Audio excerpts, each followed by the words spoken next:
मात्र 3 कहानी लिखकर सदा सदा के लिए अमर होने वाले कथाकारों में पंडित चंद्रधर शर्मा गुलेरी जी आज किसी परिचय के मोहताज नहीं हैं। जी हाँ, मैं आज आपके समक्ष पंडित चंद्रधर शर्मा गुलेरी द्वारा रचित उसने कहा था कहानी को लेकर उपस्थित हुआ हूँ। एक वीडियो के रूप में मैंने इस कहानी को 4 भागों में बांटा है। पार्ट 1 वीडियो में मैंने अब तक इस कहानी का सार या सारांश, पार्ट 2 वीडियो में उद्देश्य या संदेश को प्रस्तुत किया है, जबकि पार्ट 3 वीडियो में मैं आज इस कहानी का शीर्षक या नामकरण की सार्थकता तथा पार्ट 4 वीडियो में इस कहानी के प्रमुख पात्र लहना सिंह की चारित्रिक विशेषताएं को आपके समक्ष प्रस्तुत करना चाहता हूं। नमस्कार, हिंदी एजुकेशनल चैनल में मैं आपका हार्दिक अभिनंदन करता हूं। तो आइए अब मैं समय न लेते हुए पार्ट 3 वीडियो के रूप में पंडित चंद्रधर शर्मा गुलेरी द्वारा रचित उसने कहा था कहानी का शीर्षक या नामकरण की सार्थकता पर अपने विचार आपके समक्ष प्रस्तुत करना चाहता हूं। इसे आप ध्यान देकर सुनिएगा। पंडित चंद्रधर शर्मा गुलेरी कृत उसने कहा था कहानी का शीर्षक या नामकरण की सार्थकता। उसने कहा था पंडित चंद्रधर शर्मा गुलेरी कृत एक बड़ी ही सुंदर कहानी है। यह एक आदर्श प्रेम पर आधारित एक प्रेम प्रधान कहानी है। सच पूछा जाए तो यह कहानी उनकी श्रेष्ठतम कहानियों में से एक कहानी है। इस कहानी का प्रकाशन सरस्वती पत्रिका में सन 1915 ईस्वी के अक्टूबर मास के अंत में हुआ था। इस कहानी का प्रमुख उद्देश्य कर्तव्य की बलि वेदी पर अपने प्राणों की बलि चढ़ा देना, सच्चा प्रेम त्याग व बलिदान की अपेक्षा रखता है। निश्चल प्रेम की यही सबसे बड़ी विशेषता होती है। शीर्षक या नामकरण की सार्थकता की दृष्टि से उसने कहा था कहानी एक सफल, सुंदर एवं एक आकर्षक कहानी है। इस कहानी के शीर्षक को पढ़ते ही हमारे मन में कई तरह के प्रश्न उठने लगते हैं, अर्थात कहानी का शीर्षक पढ़ते ही पाठकों के हृदय में अनेक तरह की जिज्ञासा उत्पन्न होने लगती है, जैसे किसने कहा था, कब कहा था, किससे कहा था तथा क्यों कहा था, आदि आदि प्रश्न उठने लगते हैं। यही नहीं, अब हमें यह भी देखना है कि इस कहानी के शीर्षक को पढ़कर पाठकों के मन में जो जिज्ञासा उत्पन्न होती है वह आखिर कहानी के अंत तक शांत होती है या नहीं। आइए अब हम इन प्रश्नों पर गौर से विचार करेंगे और देखेंगे कि पंडित चंद्रधर शर्मा गुलेरी जी ने इस कहानी का शीर्षक या नामकरण उसने कहा था क्यों रखा है तथा किन आधारों पर रखा है, साथ ही साथ पाठकों की जिज्ञासा को शांत करने में आखिर यह कहानी कहां तक सफल है। उसने कहा था कहानी का शीर्षक या नामकरण घटना पर आधारित है। अध्ययन की सुविधा के लिए इस कहानी को हम 2 भागों में बांट सकते हैं। कहानी का पूर्वार्ध अमृतसर में घटित होता है, जबकि उत्तरार्ध युद्ध के मार्च पर घटित होता है। कारण कहानी की पृष्ठभूमि प्रथम विश्व युद्ध की है। कहानी का आरंभ अमृतसर के एक बाजार में बंबू काट के बीच में एक पंजाबी बालक लहना सिंह और एक पंजाबी लड़की लाडली होरा के मिलन से होता है। दोनों एक दूसरे को देखकर बहुत अधिक प्रभावित होते हैं। कहानी का प्रारंभ अत्यंत ही रोचक और स्वाभाविक है। बालक प्रश्न करता है, क्या तेरी कुड़माई हो गई है? लड़की धत कहकर चली जाती है। दोनों का फिर कई बार मिलन होता है। लड़का बार बार उससे यही प्रश्न पूछता है कि तुम्हारी कुड़माई हो गई है, और लड़की धत कहकर भाग जाती है। परंतु एक दिन पुनः वही प्रश्न पूछे जाने पर लहना को आशा के विरुद्ध जवाब मिलता है। लड़की कहती है, हाँ हो गई है। देखते नहीं यह रेशम से कढ़ा हुआ सालू। लड़की का यह उत्तर लहना सिंह के हृदय में एक तरह से हलचल मचा देता है। फिर वह रास्ते में दूसरों से टक्कर खाता हुआ तथा अनेक तरह की मुसीबतों को झेलता हुआ अंत में एक वैष्णवी से अंधे की उपाधि पाकर किसी तरह घर पहुंचता है। 25 वर्ष की एक लंबी छलांग के बाद यह कहानी एक नई मोड़ लेती है। यह कहानी फ्रांस के मैदान में सीधे पहुंच जाती है, जहां लहना सिंह सूबेदार हजारा सिंह के नेतृत्व में एक जमादार है।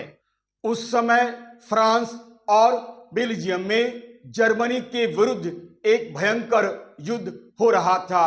एक बार 7 दिन की छुट्टी लेकर जमीन के मुकदमे में पैरवी करने के उद्देश्य से जब लहना सिंह घर गया था, तब उसकी भेंट संयोगवश अमृतसर के बाजार में परिचित बालिका से हो जाती है, जो अब बालिका नहीं है बल्कि सूबेदारनी है और हजारा सिंह की पत्नी है। जब उसने सूबेदारनी को देखा तो अकचका गया।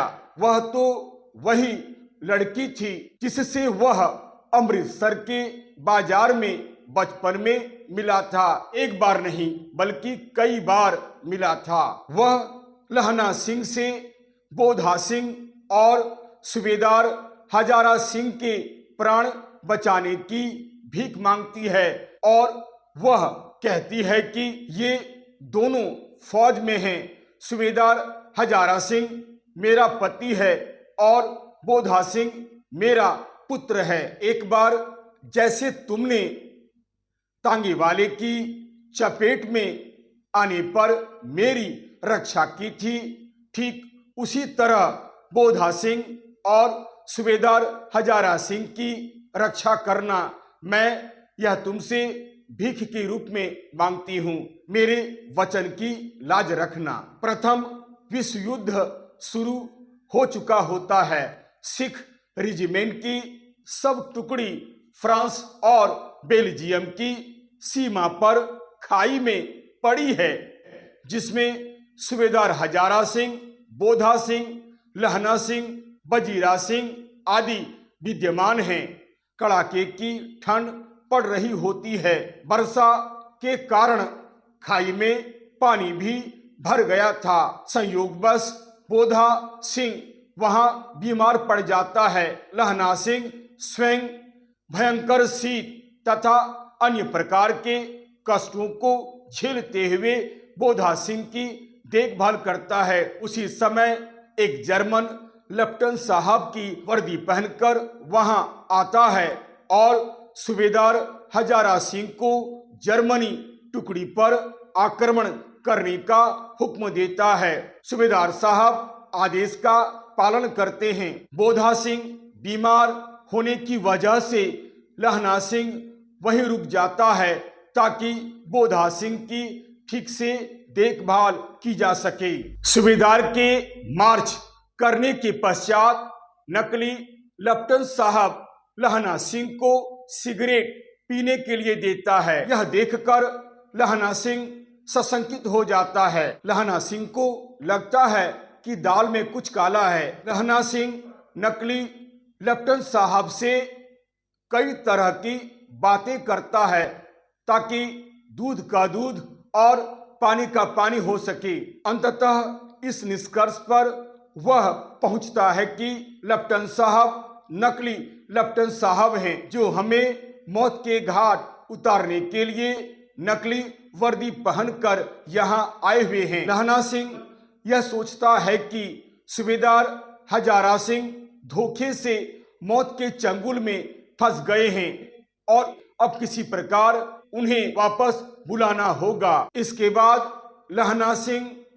अपने एक जवान को सूबेदार हजारा सिंह के पास भेजता है कि वह उन्हें सकुशल वापस लेकर आ सके। इसी बीच नकली लेफ्टिनेंट साहब अपना करिश्मा दिखाते हैं और ज्यों ही पलीते में आग लगाना चाहते हैं त्यों ही लहना सिंह बंदूक के कुंदे से उनके ऊपर जमकर प्रहार करता है। वे ओ माय गॉड कहकर चित्त हो जाते हैं। लहना सिंह उनकी तलाशी लेता है और जब वे होश में आते हैं तब उनसे बातें प्रारंभ करते हैं। दरमियान नकली लेफ्टिनेंट साहब उस पर वार करते हैं जिससे लहना सिंह आहत हो जाता है, किंतु घाव को कपड़े से बांधकर वहीं नकली लेफ्टिनेंट साहब का भी काम तमाम कर देते हैं। इसी बीच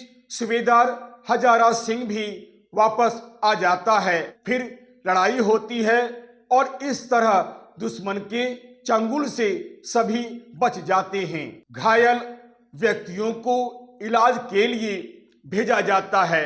लहना सिंह को भी जाने की बात की जाती है, किंतु वह साधारण चोट कहकर जाने से इनकार कर देता है। जब सभी लोग यथावत स्थिति में आते हैं तब लहना सिंह का घाव खुलता है।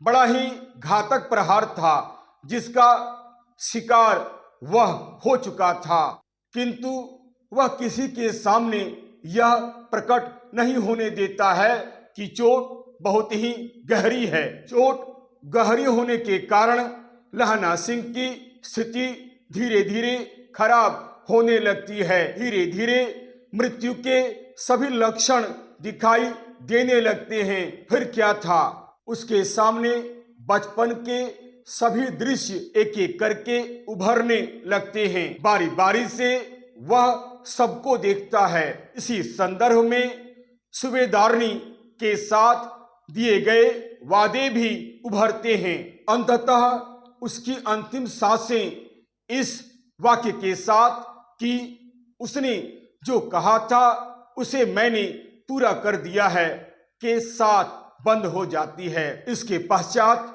अखबारों में पढ़ा जाता है कि फ्रांस और बेल्जियम 68वीं सूची मैदान में घावों से मरा नंबर 77 राइफल्स जमादार लहना सिंह। यह कहानी भी यहीं समाप्त हो जाती है। अतः यह कहा जा सकता है कि लहना सिंह घायल होकर भी सूबेदार हजारा सिंह और उसके पुत्र बोधा सिंह की रक्षा करता है। वह उस वचन को पूरा करता है जो उसने सूबेदारिन यानी बचपन की परिचित बालिका को दिया था।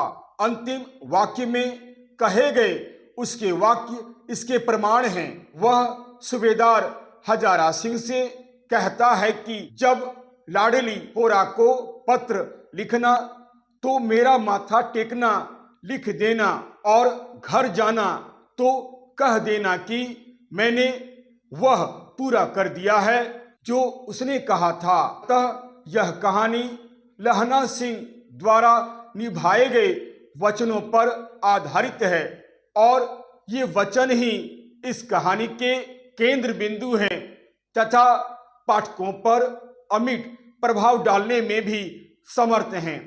अतः इस कहानी का शीर्षक या नामकरण उसने कहा था प्रत्येक दृष्टि से सुंदर, सार्थक, कौतूहलवर्धक और उचित दिखलाई पड़ता है। यह शीर्षक या नामकरण घटना पर आधारित है जिसमें कहानीकार को पर्याप्त सफलता मिली है, अतः उसने कहा था कहानी शीर्षक या नामकरण की दृष्टि से हर प्रकार से उपयुक्त दिखलाई पड़ता है। यदि आपको यह वीडियो अच्छा लगता है, उपयोगी लगता है, तो आप इसे अवश्य ही लाइक करें, शेयर करें और तो और सब्सक्राइब करना आप बिल्कुल नहीं भूलें। याद रखिएगा, मेरा यह चैनल, मेरा यह वीडियो एक प्रकार से एक एजुकेशनल वीडियो है। यह एक एजुकेशनल, अतएव लाइक, शेयर और सब्सक्राइब करना आप बिल्कुल नहीं भूलें। नमस्कार, धन्यवाद।